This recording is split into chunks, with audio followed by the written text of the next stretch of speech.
Hello friends, Vinay Kumar here, international NLP and IAS coach.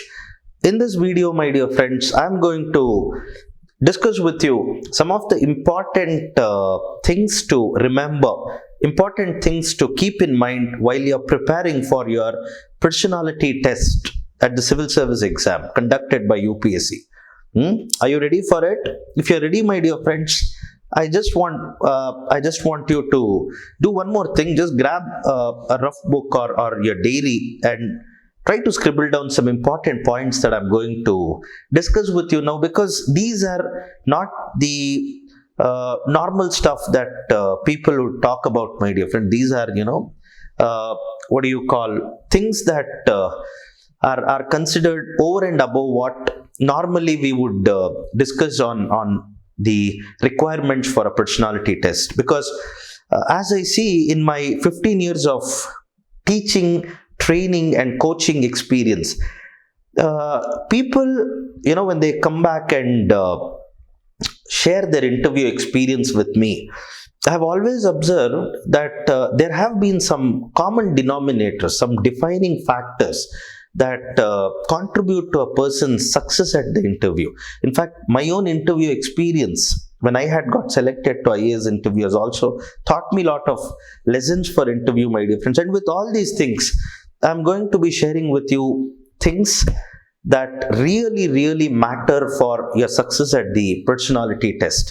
So if you're ready with the your diary and the pen and all that, my dear friends, let's get started. Okay, thank you, my dear friends. I am not going to talk about what dress you wear, what color and all that, my dear friend, because anyway, there is a what do you call on the day of interview, you will figure out for yourself. Almost there will be uniformity in the way people would have dressed. Either people go for a light blue color shirt or a light cream color shirt, some wears a tie, some wears a blazer, but otherwise not anyone is going out there in a Bermuda correct. So let's not waste much time on what to wear, how to appear and all that, my dear friends, because it's common sense that people will go to interview well dressed and well groomed and all that. So let me not just talk about it for now. Let me enter into more deeper areas that really matter to your success at the personality test, to the extent of scoring more than 210 marks, my dear friends. Okay, 210 marks. Now, so first thing first, let us define, or let us try to understand, what is this personality that is actually getting tested at the personality test in UPSC Civil Service Exam. Personality generally has to do with two things, my dear friends. Two things. One is your attitude, another is your behavior. Attitude, behavior. These are the two things that primarily gets tested at the level of, these are the two things that are primarily getting evaluated at your personality test. How do you have, what do you call, in your behavior, do you appear to them as someone who is qualified to handle a highly responsible position like IAS? Now, when I'm talking about behavior, I'm not just talking about the way you move your hands or your gestures and your eye contact. It's not just that. Even though it is also a subset of your behavior is a much broader term, which also displays to them in the way you answer questions at the level of interview. It also displays to the interviewers how well you can handle stress, how well you can be tolerant to adverse conditions or ambiguous situations, how good time manager you may be, or how much goal directed you may be. All these are components within the behavior, my dear friends. Are you connecting to what I'm trying to tell you, my dear friends? Perfect. Okay. So it's primarily your behavior in terms of, in terms of how well you qualify into the position of an IAS, and two, your attitude. How, do you carry that attitude that is required to be successful in your career, especially in a very challenging career like IAS or IPS? Are you connecting to what I'm talking about, my dear friends? Fair enough. So, attitude, behavior, two things are what is assessed, evaluated at the level of, interview or the personality test in the civil service exam. Now, let us dig deeper into both these aspects, my dear friends, attitude and behavior. Now, as you all know, my dear friends, when we are talking about personality, we are talking about how you appear to the interviewers. See, it's like how you appear to the interviewers in that interaction of 30 to 35 minutes between you and the interviewers, my dear friends. How you appear. I emphasize on the word appear here. See, appear, please don't confuse it with the appearance in terms of how well you have dressed and all that. Even though, like I mentioned, it's an important component, but it's not everything. How well you have groomed yourself and all that is an important component to demonstrate how serious you are, or how well you can be dressed to the occasion and all that. But that's not everything. When it comes to the actual, the broader meaning of the term appear, as I use here in terms of the broader meaning of the word behavior, I would say, how knowledgeable you are in terms of your decision making, problem solving and all that. How skillful you are in terms of decision making, problem solving and all that. See, you will be wondering now, sir, what is the difference between knowledge and skill? What is it to have knowledge in decision making, and what is it to have skill in decision making? Okay. Knowledge, my dear friends, is knowing. It's information and data. Are you connecting to what I'm trying to tell you? Knowledge is something is out there in some book or in some YouTube video or in some place. I have transferred that information to myself or the data to myself. Now I know it. That's being knowledgeable. Skill is your ability to apply that knowledge. Ability. Skill is your ability. Okay. Knowledge is to know. Skill is having the ability to apply that knowledge, to actually do things based on that knowledge. Are you connecting to what I'm trying to tell you, my dear friends? You know what? At the level of interview, both gets tested. Your knowledge as well as your skill. But if you ask me, sir, what is going to be tested more? I would say it is your skill, my dear friends, in comparison to knowledge. But there is something that is going to be tested more than your skill. I'm going to come to that, my dear friends. But then, if, behaviorally, when you have to appear, it is your appearance in terms of your knowledge, it's your appearance in terms of your skill that gets tested. And knowledge is tested more at the level of prelims, more at the level of mains, my dear friends. Skill is what is tested more at the interview. Are you connecting to what I'm trying to tell you, my dear friends? Perfect. Now, having said this, I just mentioned skill is your ability to use the knowledge. Perfect. So, other than these two, questions are asked to ascertain to know how well you can apply the knowledge. Case studies,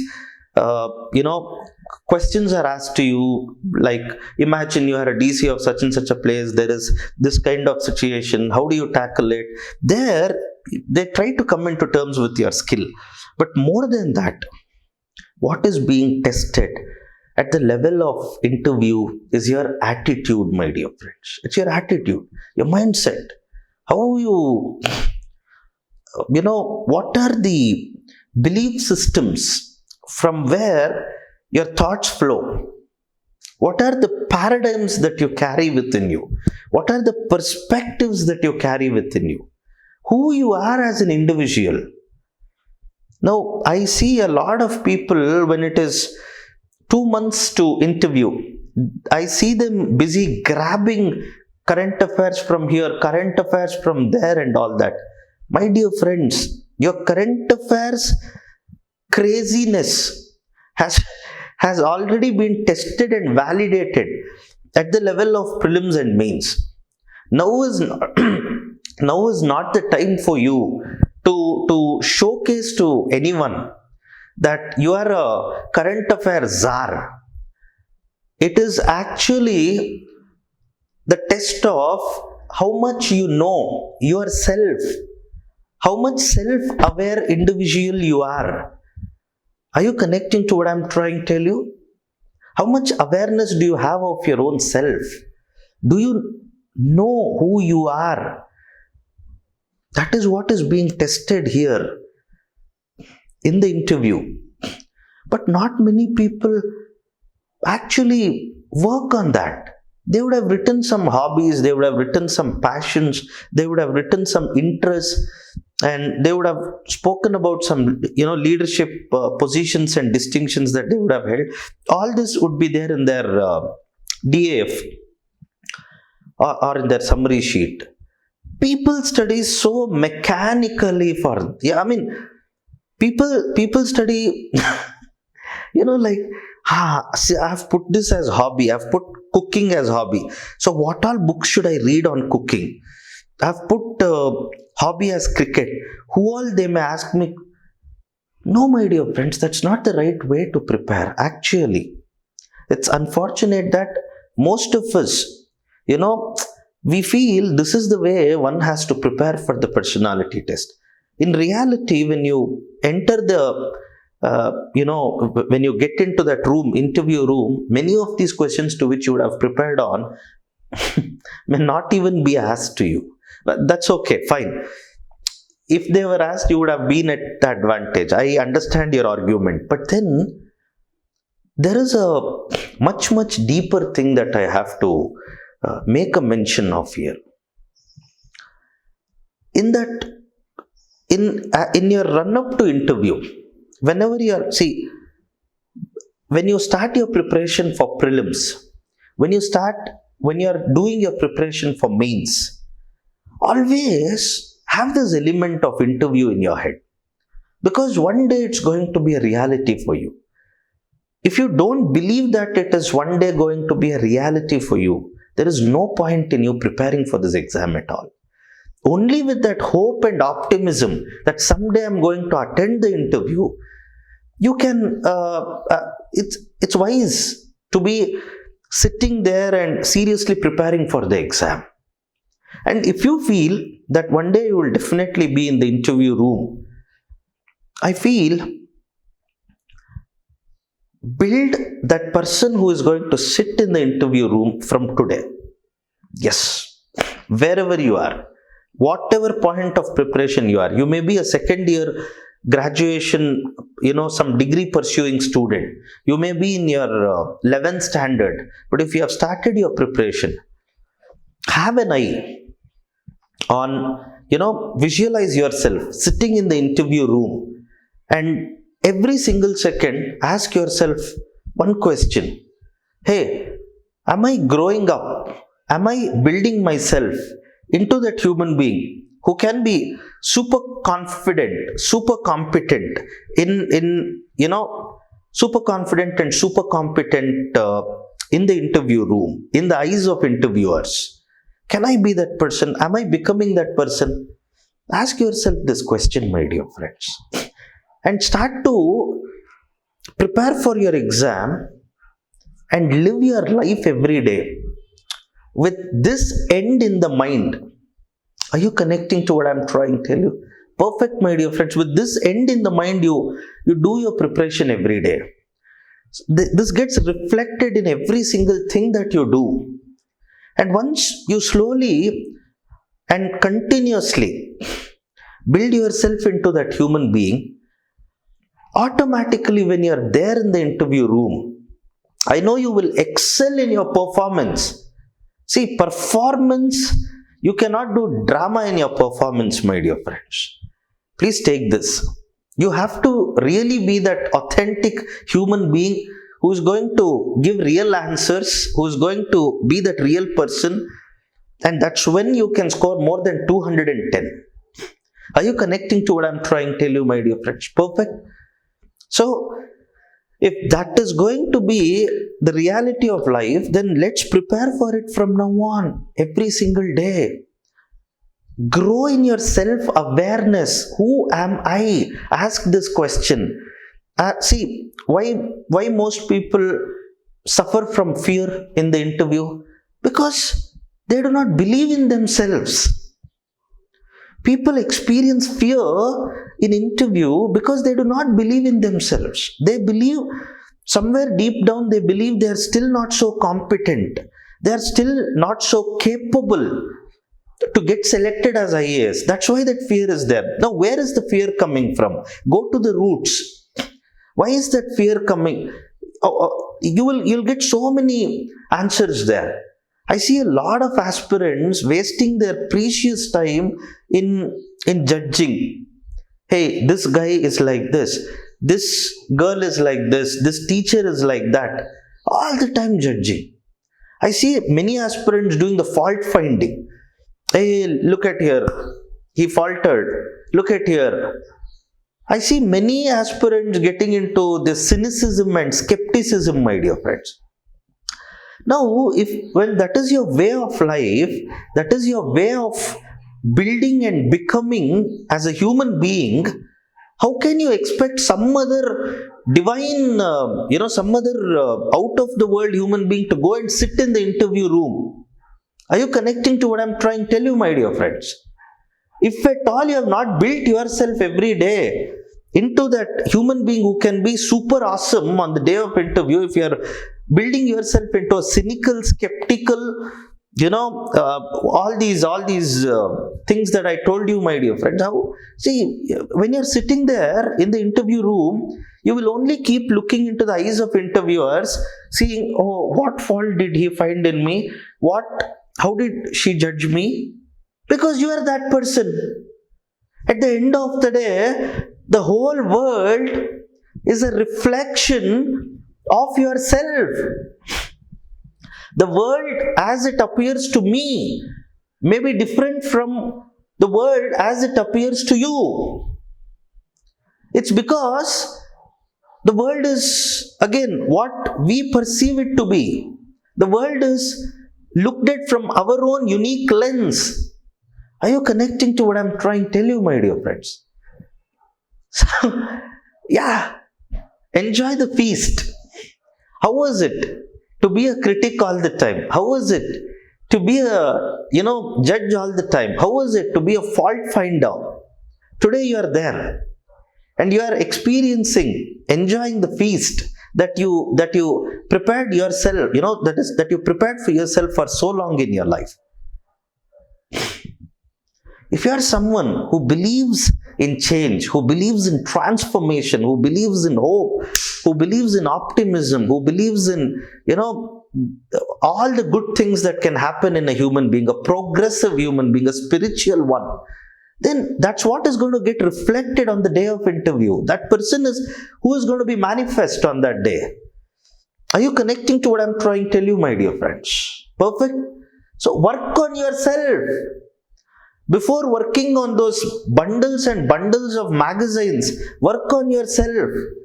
Be aware of your thoughts. Be aware of your paradigms. Be aware of your belief systems. Are you connecting to what I'm trying to tell you, my dear friends? And when you do this, you just try doing this, my dear friends. So, a useful starting point, I will tell you. Go and read 7 habits of highly effective people, my dear friends.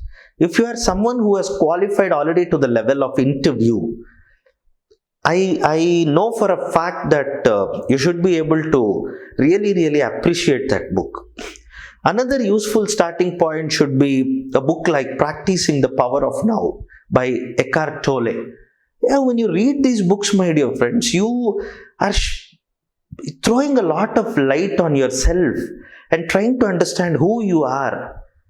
And from there, when you start building your knowledge, when you start building your skills, is when you can be super successful in your life, super happy in your life. After all, it's one life, my dear friends. Live it happily. I keep telling my students, preparation is not out there somewhere. It's there in your life.